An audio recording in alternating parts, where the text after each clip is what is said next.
It's important for your listings to stand out if you're actually going to sell them on eBay, and that's what we're going to be discussing in this video, is how to actually get those listings in front of your target audience and buyers. There are millions and millions of sellers on eBay, and there are billions and billions of items. So it's important that we word our items correctly so that way the people looking for them can sift through all of these listings and find ours to purchase them. Many very profitable categories on eBay are highly saturated, which means there are a ton of listings and a ton of sellers, but you can still make a ton of money in these categories if your listings are set up correctly to where they are more visible than your competition. There are two key principles worth noting before we dive into the actual tips that will improve your current and future listings.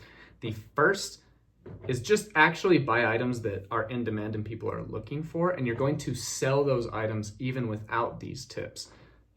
I say all the time that it is easier to sell an extremely sought after item with a bad listing than it is to sell a bad item with an extremely perfect listing. If no one's looking for the item, even if it's perfect, it's not going to sell.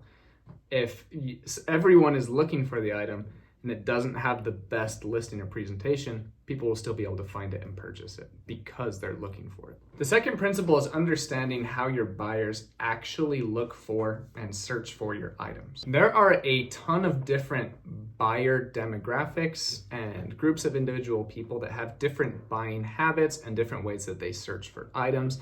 And there are always different circumstances for which each person is searching for an item or just browsing on eBay. Understanding the circumstances of when and why and how people are searching for items is going to help you sell them quicker and help you structure your title in a way that it gets presented to the buyer that's looking for them. In retail and e-commerce, there are two main modes of shopping. There is looking for a specific item and also just browsing. Understanding which items fall into one of these two categories is going to help you sell them faster and list them better. Let me give you guys an example that will help illustrate this point. Let's say that you get off work, you go home, and you want to watch some TV. You've been watching TV on the same TV for the last 7 or 8 years. So you go up, you lay down, and then you realize that your remote control has been chewed up by your dog, and it's the only remote control for that TV. Most people aren't going to replace the TV because there's no real reason to. It's been a great TV. You've been watching it for 7 or 8 years, and it's expensive to replace the whole TV when it's just the remote that's not working. So people are going to replace the $5 to $40 remote instead of the hundreds of dollars TV. So what most normal people do is they take the remote, they open it up, or they just see what's printed on the front, and they type in the brand and the model number into Google or into eBay directly, but a lot of people type into eBay directly. Most people type into Google for this remote, and then it pops up on these websites, right? Most people are going to type in, for example, Sony RMT-V504A, because that's the remote that goes to their DVD VCR combo player that their dog just chewed up the remote for. In this circumstance, you're going to want to put the model number closer to the front of the title because that's how people are searching for it. Now, let's say in this scenario, you just watch football on the same TV every night. You love it so much. You love to watch your team lose over and over again because you're a Cowboys fan. Sorry. But one day you get a promotion or a huge bonus and you decide, you know what, I'm going to treat myself to a bigger TV because I deserve this. So you're going from a 40-inch to a 70-inch. You're not going to be looking for the exact same model TV because the different inches will have a different model number. So you're not going to be searching in a random model number for a 70-inch TV you don't know. You're going to be looking for a 70-inch TV. So most people go into Walmart or Target or eBay or Amazon and they search for a 70-inch TV. So on eBay, you're going to look for a 70-inch TV. You may be loyal to the brand of TV, but in most scenarios, you're just looking for the first TV that looks like the one you want, that's the right size and the right price. You click on it, you learn a little bit more about it, and then you buy it. If you put the TV model number before all of this other information, you're going to rank lower in search as opposed to someone who's looking for a Sony 70-inch TV. if you put Sony KCG-2604 black TV plasma 70-inch, people looking for a 70-inch Sony TV are going to see many more items before they see yours. So it's important to optimize this title for your buyer. Now, in this remote control scenario, you're actually going to rank lower and get less views, but that's actually what you want, because you only want people looking for that exact remote to find it. If you put Sony remote control first, you're going to rank higher for other Sony remotes that aren't related to yours. People are going to search for Sony remote for their CD player, and they're going to see your remote, and they're obviously not going to buy it because it's not the remote they need. Or they may buy it incorrectly and have to return it because it's not the remote that they actually needed. So in some cases, you do want to rank lower in search and only be broadcast to a certain demographic of buyers. And this is one of those cases. Now here's another example of an item I sell a lot, that is sunglasses. These are some Ray-Ban sunglasses. When it comes to sunglasses, purses, shirts, anything that's really like fashion and things like that, you're mostly going to have browser customers. The average customer is going to search Ray-Ban sunglasses. Now, you want to still include the model number because these are the Ray-Ban RB3142 004-29, but you want to put that toward the end of the listing because some people are going to go for a bike ride and crash, completely dismangle their sunglasses, and they're going to want to replace the exact same ones. So they're going to search for the model number. So you still want that at the end, but the majority of people searching for these types of items are searching Ray-Ban sunglasses. They're filtering through and they're just scrolling through. They're seeing the Club Masters, they're seeing the Steel Series, they're seeing all the different Wayfarers, and then they just click on the one that they like and they want to buy that has the right price and the right specs that they like visually. Typically, they're not going to search for the model number. They're going to search for sunglasses. So you're going to want to optimize it as Ray-Ban sunglasses. Then you're going to put things like steel frame, black, dark gray, then the model number. So you can capture both audiences, primarily the browser. Here's one last quick example. Golfers out there, Titleist, I enjoy golfing. You're going to want to list individual irons and wedges different than you would list sets. Typically, when people are buying sets, they're usually browsing. They just type into eBay, Callaway golf set, Ping golf set, Titleist golf set, etc. Sometimes they're looking for an exact set to replace their last ones, or they just want to upgrade to a new year model. Maybe they're getting their son the same set that they have, or maybe they're trying to get the same set that they had like in high school or college, something like that. But typically, when people are buying a set of golf clubs, it's typically more of your browser consumer. When you find an exact iron or an exact wedge that someone's trying to replace, that's when you're going to want to put the item specifics more toward the front. So a lot of people will hit their ball into a sand wedge and they'll use into a sand bunker, and then they'll use a sand wedge to pitch out of there. They'll put their golf club down, they'll walk over to the hole, they'll put their ball into the hole, and then they'll take off without the wedge. Now they have to replace that exact wedge. Or, sorry, or someone's like 140 yards away from the hole. They get out their nice little 8-iron, they overshoot it, they get really mad, and they break their club over their leg. It actually happens a lot more than you'd expect. Now they have to replace their 8-iron specifically. So they're going to search for Callaway Razor 7-iron.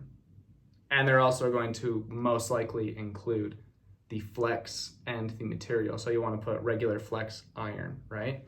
Regular flex steel, sorry. When you're listing a set, you're going to focus more on the brand and on the set itself. So Callaway Razors set clubs 4 through 9. But when it comes to the specific one that they're trying to replace, you're going to want to make sure that you don't put Callaway Razor golf club wedge. You're going to want to put Callaway Razor sand wedge. You're going to want to put, or Callaway Razor 7-iron. When you have a single iron or wedge, you got to put that stuff more toward the front. And then when you're selling a whole set, you're trying to capture the browser, so you're focusing more on the brand. Overall, you're going to want to target the browser and the widest audience first, and then the specific people later. Now, when it comes to the very specific remote control, you're gonna wanna put Sony model number immediately. But when it comes to most things, you're gonna want to try to get that large audience. So even though there will be people looking for the exact model number of these Ray-Bans, I'm always going to list Ray-Ban sunglasses, then the model or other keywords. And then the model number goes toward the end of the title rather than the front, because I want the majority of people that are searching Ray-Ban sunglasses to see my listing. Another great example of something that I sell are digital cameras. Now, a lot of people typically search just digital camera. They see 48,000 listings, they get a little overwhelmed. So they're like, oh, you know what? I actually want a Canon or a Sony. So I optimize my listings to be Sony or Canon cameras. Now you're going to see a ton of DSLR cameras, compact cameras, professional Mark V cameras, little compact power shots like this. So I want to grasp all of those people, because a lot of people, they just want a camera. They don't know what kind of camera they want yet. Then there's going to be a demographic of people that want a point and shoot compact camera. So we're going to put that in the title, and then we're also going to put the model number in the title. So when it comes to anything, you're going to want to list the brand, then the item, then the size if applicable, then the item specifics, model number, and then item specifics. So the way you would list this would be a Canon camera, PowerShot ELPH 300HS, red, compact.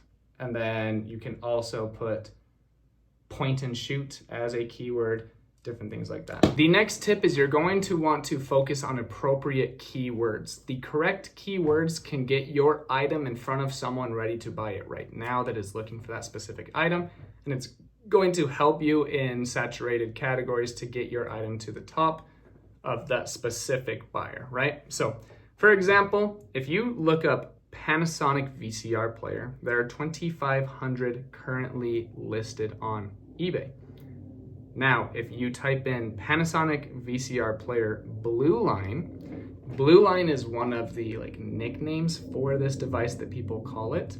There are only 630 listings, and all of the people that type in Panasonic Blue Line, now you're competing with literally 70% less competition. Your chances of selling your item go up significantly.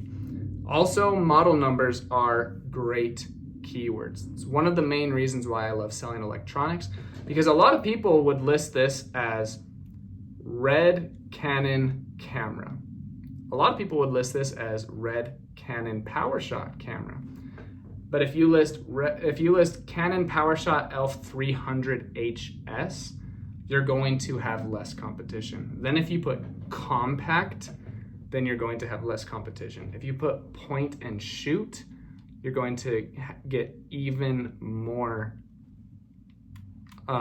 chance of selling your item, because you are getting that specific buyer searching for that item. Another example of keywords is you want to understand the clothing and items that you're actually selling on eBay. Most people would list this as a Carhartt shirt, men's, medium, gray, whatever. This is actually the G-Force series. So if you include G-Force in your title, then it's only going to increase your chances of selling it for not only more money, but also quicker. So you want to make sure that, like we talked about previously, it's listed as a Carhartt shirt. Then you're going to want to do the size and the color, but then you're also going to want to stack these relevant keywords at the end, G-Force, so that way people that are looking for G-Force shirts will find your exact shirt instead of having to comb through all of the flooded listings. If your shirts are flame retardant, if they are workwear, there's a ton of different keywords that, if actually relevant, you can apply to your listings and sell them much quicker. The next tip to have your items stand out and boost your sales is to have optimal business policies for your buyers. The average eBay seller takes like 8 days plus to ship out their item. The faster your shipping handling time is, the more you're going to stand out in your listings. If you have a 5-day shipping handling time, you're probably not going to sell too much. But if you have a 3-day, you're going to sell way more. If you have 2-day, that's where I see like the biggest bump. If you have at least a 2-day handling time, you're gonna stand out more and get more sales. If you have a 1-day handling time, it's gonna go even better. And if you have same-day shipping, you're going to stand out head and shoulders above the competition. The average eBay seller doesn't have free returns for used items. If you do free returns on your items, you are going to be head and shoulders above the competition. Your listings are going to stand out and they're going to get that boost in the algorithm that we're all looking for. And the average person buys things to keep them. The average person doesn't want to return the item. Things happen, but if you just understand that returns are going to be less than 5% of your business and you can just get over that, you're going to make much more than a 5% increase in sales. I can guarantee you that. The last one is international shipping policy. The international shipping program is awesome. I get so many more sales because of international sales. eBay has told us they do boost those listings, and you're able to capture a larger demographic of people outside the United States. And eBay takes care of everything. You just ship it to a plant, an eBay plant. Mine's in Chicago. They ship it for you. If there's any returns, they take care of it with eBay's money, not with mine, the sellers. It's awesome. Love you guys. Bye.